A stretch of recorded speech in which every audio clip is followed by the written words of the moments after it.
Ciao a tutti, sono Paolo e faccio il pittore. Nel video di oggi vediamo come fare un ritratto utilizzando la tecnica della grisaglia. Come tecnica e approccio alla grisaglia esistono diversi metodi, ma in cosa consiste? È la realizzazione di una base in monocromo in bianco e nero e scale di grigi. Andrò a realizzare questa fotografia, ma come sempre, come ogni dipinto che si rispetti, la cosa più importante è il disegno. Perciò, via con il disegno.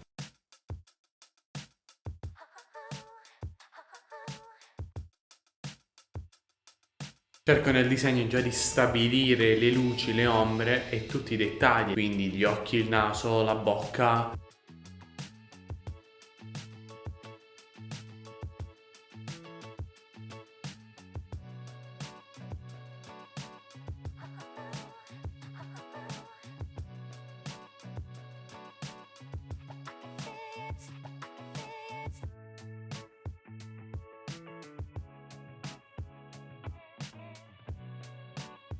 E qui in realtà poi ci ho preso un po' gusto, perciò mi sono dedicato completamente al disegno. Terminato il disegno poi lo vado a riportare su un'altra pagina. Qui stiamo lavorando sul mio sketchbook che ho poi preparato con 3 mani di gesso acrilico. Però naturalmente è un atto, una tecnica che funziona su tela, legno, qualsiasi supporto. E quindi riporto il disegno e iniziamo con la realizzazione della grisaglia. Se siete già a un livello più avanzato potete cimentarvi e immaginare il volto in bianco e nero, o semplicemente prendete la fotografia e rendetela in bianco e nero riducendo a 0 la saturazione. Se invece siete alle prime armi e avete comunque difficoltà a tradurre un'immagine in bianco e nero in pittura, potreste eventualmente posterizzare l'immagine. Quindi ad esempio andiamo su GIMP, che è un programma che tutti quanti possono scaricarsi, clicchiamo su tasto destro, posterizza l'immagine, mettiamo 3-4 livelli e poi abbassiamo la saturazione. Così avremo già definito i 4-5 toni che andremo ad utilizzare nel dipinto. Infatti poi a parte sulla tavolozza metto il bianco e il nero e inizio a scandire quindi poi dal tono più chiaro di grigio a quello più scuro che sarebbe il nero. E non faccio altro che andare a riempire poi praticamente le zone, quindi dove va il tono intermedio andrò a mettere il tono intermedio, quello più scuro e così via. Cerco di non perdere il disegno con la grisaglia e quindi di riempire in modo preciso ogni dettaglio. L'importante è che andiamo a riempire anche lo sfondo.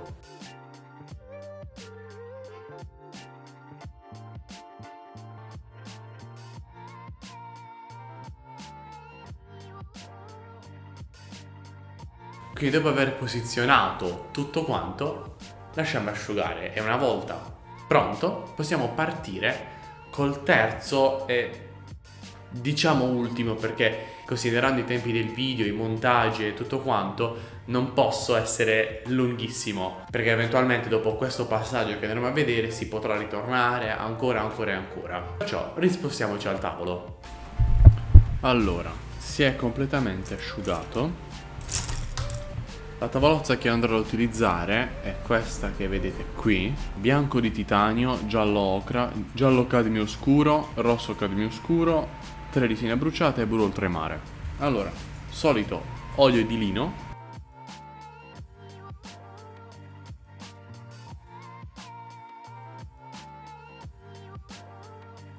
e andiamo a stendere l'olio per rendere la pennellata liscia, come sempre. I pennelli che sto utilizzando sono pennelli per lo più di precisione, pennelli a punta tonda e uno sfumino. Per iniziare abbiamo già impostato tutte le luci, tutte le ombre, dobbiamo andare di velature. Vedendo l'immagine, se dovessi cercare un tono intermedio generale, sarebbe giallo ocra,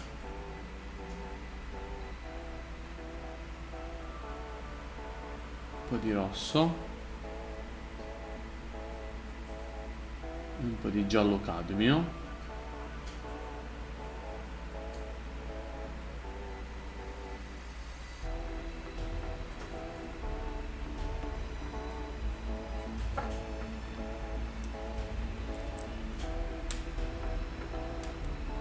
siccome dobbiamo lavorare di velature vado a diluire un po' il colore con altro olio.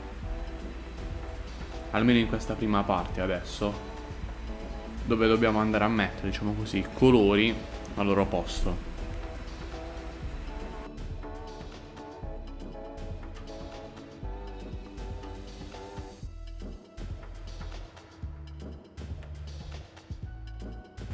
Se doveste trovarvi in questa situazione dove i colori hanno creato uno strato fastidioso e quindi si formano queste croste, tra virgolette, con il fazzoletto che abbiamo utilizzato prima per stendere l'olio,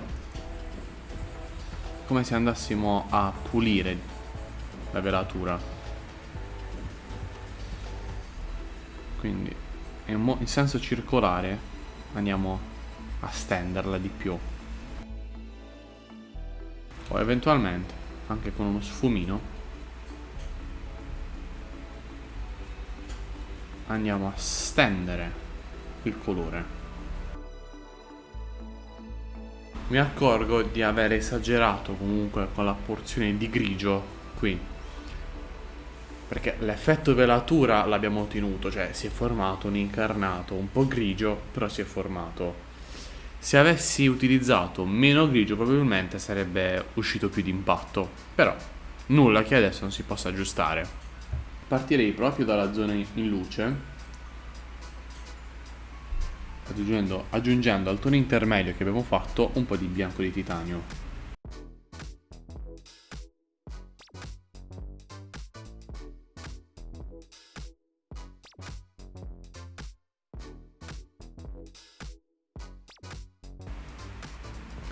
La cosa bella di lavorare con la grisaglia è che si creano delle pennellate più interessanti.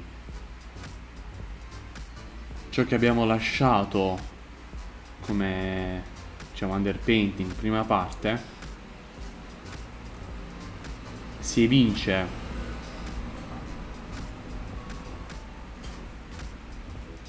con le pennellate superiori e quindi si crea una texture molto molto bella.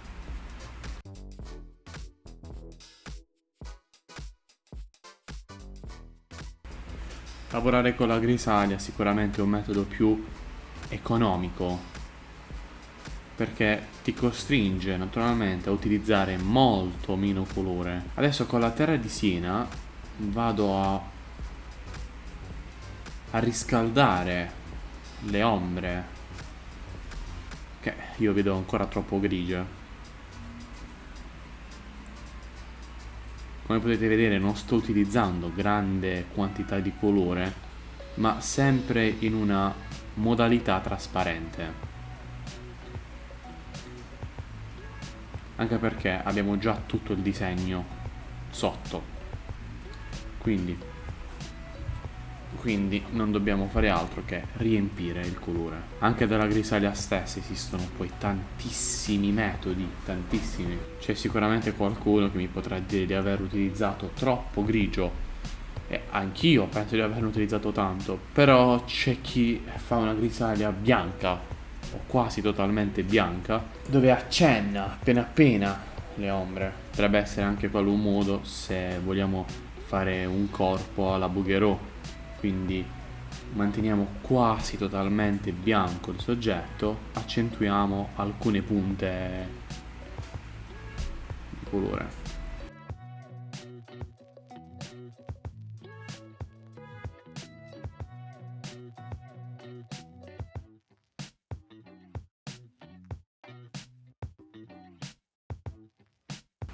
Vado a crearmi anche un tono opposto, questo giallo, per stemperare ed esaturare un po' il colore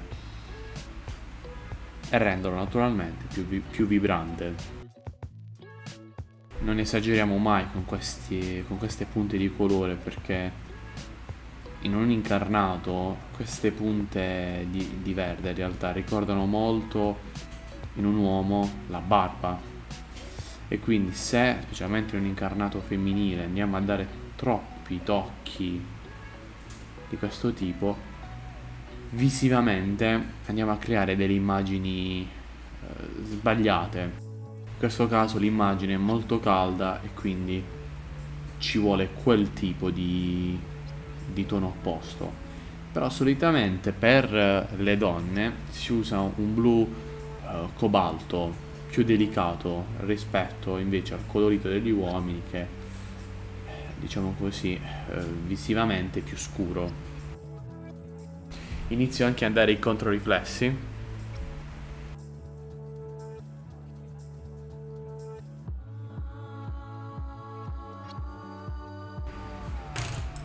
Inizio adesso nel aumentare la quantità di dettagli all'interno del dipinto. Come vi ho già detto, potremmo eventualmente far asciugare e aspettare un'altra passata, però considerando i tempi del video abbiamo veramente pochissimo tempo.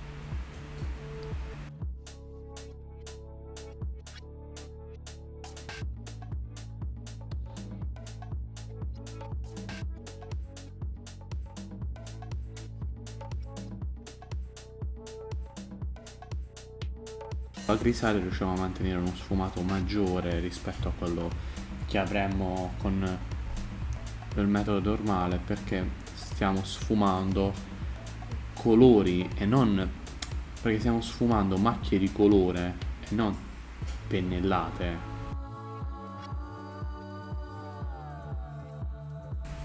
Infatti quando poi mettiamo pennellate che vanno appunto a delimitare una forma come le narici, come il naso, con uno sfumino piccolino andiamo ad ammorbidire questi segni, perché sennò poi sembrano artefatti rispetto allo stile del dipinto.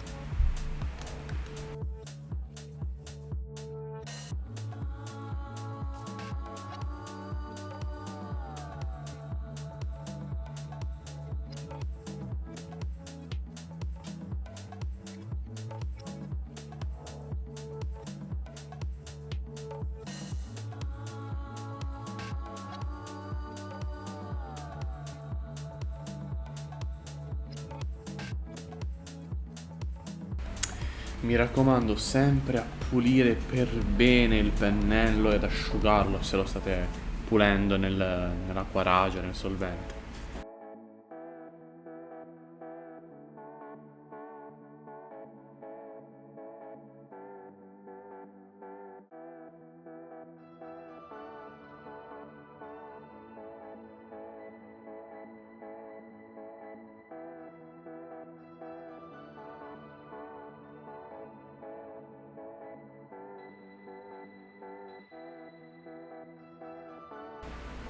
Come vi ho già detto andrebbe ritoccato, ripreso, però poi verrebbe un video molto lungo e per me è complicato da montare, specialmente poi con questo caldo.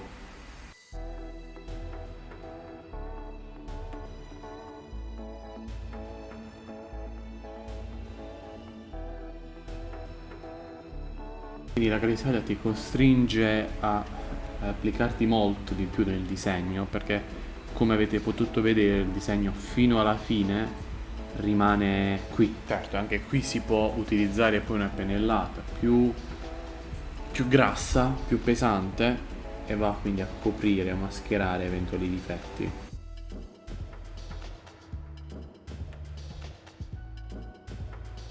Però poi si finisce per perdere il senso della grisaglia.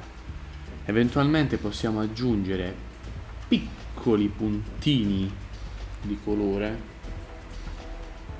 quasi questi rossi, e con un pennello a sfumino andiamo a sfumare, quindi a rendere la zona delle ombre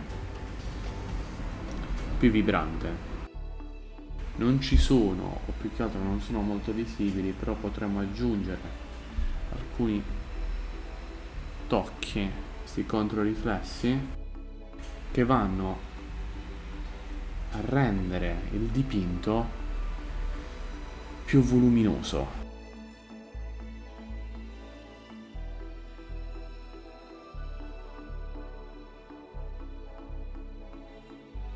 questi tocchi, che sono praticamente poi opposti, come quei verdi che abbiamo aggiunto, servono anche ad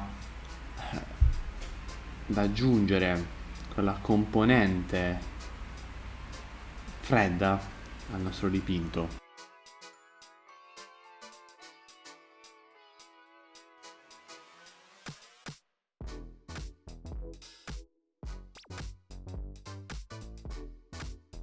Adesso per i capelli, come abbiamo fatto per il volto, eventualmente prendere un po' di terra di siena e velare. Come questa zona si è riscaldata, quindi lo stesso che abbiamo fatto per il volto dovremo andare a lavorare finché il disegno sottostante rimanga sempre ben visibile, però andiamo ad aggiungere luce e ombra per aumentare la realtà.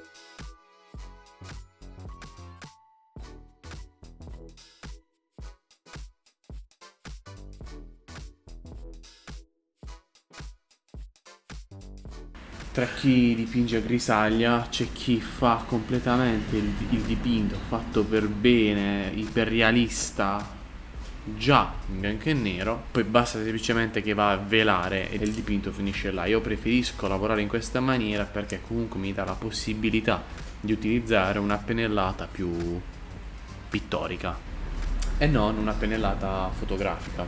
Stessa cosa per lo sfondo, avrei utilizzato un verdino. Se abbiamo creato una texture interessante,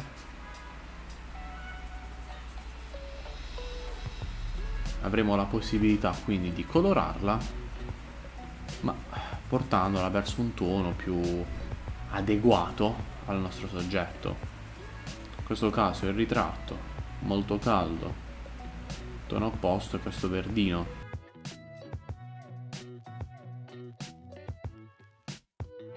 Per curare questo taglio basta prendere un po' di terra di siena, giallo e rosso, quindi ricreare il tono intermedio, mischiarlo un po' di verdino e andare sul bordo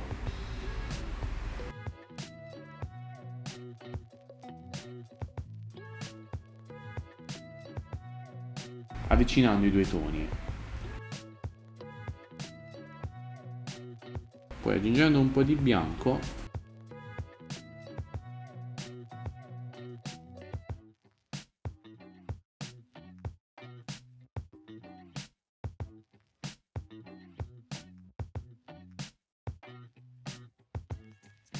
dobbiamo considerare che solitamente questa parte racchiude in una singola porzione tantissime tonalità di colore, dalla più chiara alla più scura.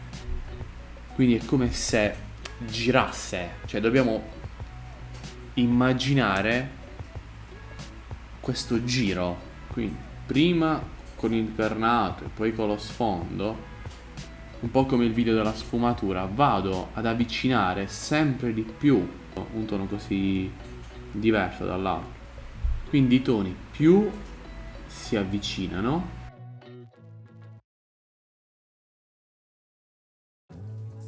più il distacco sarà inferiore.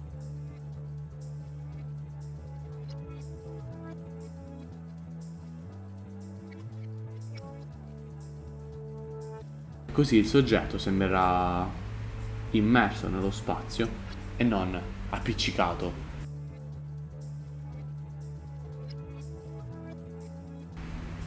Quindi in questa zona il tono più luminoso, quindi questa zona del tono intermedio va avvicinato a quello dello sfondo, quindi vanno fatte una serie di sfumature e di gradazioni che portano magari questo tono a questo verde. Possiamo anche prepararcelo sulla tavolozza e quindi fare una serie di linee per avvicinare sempre di più.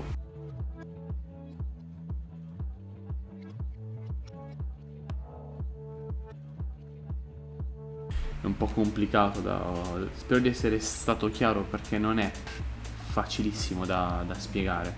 Magari ci farò un video a parte, fatemi sapere se vi può interessare. Beh, penso che come dimostrazione sia stata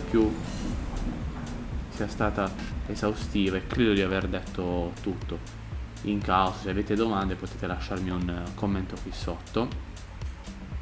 E come vi ho già detto, naturalmente il dipinto andrebbe terminato, però per le tempistiche del video già adesso sto dipingendo da un'ora circa, da più di un'ora. Sapete quanto faccia caldo e non ho purtroppo l'aria condizionata nel mio studio. E questo è il dipinto adesso, e quindi questo era come dipingere un ritratto con la grisaglia. Spero che questo video ti sia stato d'aiuto, perciò ti chiedo di lasciare un mi piace, un commento per condividere la tua opinione, che tipo di grisaglia vai a fare, perché in questo caso quella che ho fatto è una grisaglia più espressiva. Ci può essere una grisaglia più didascalica, più descrittiva.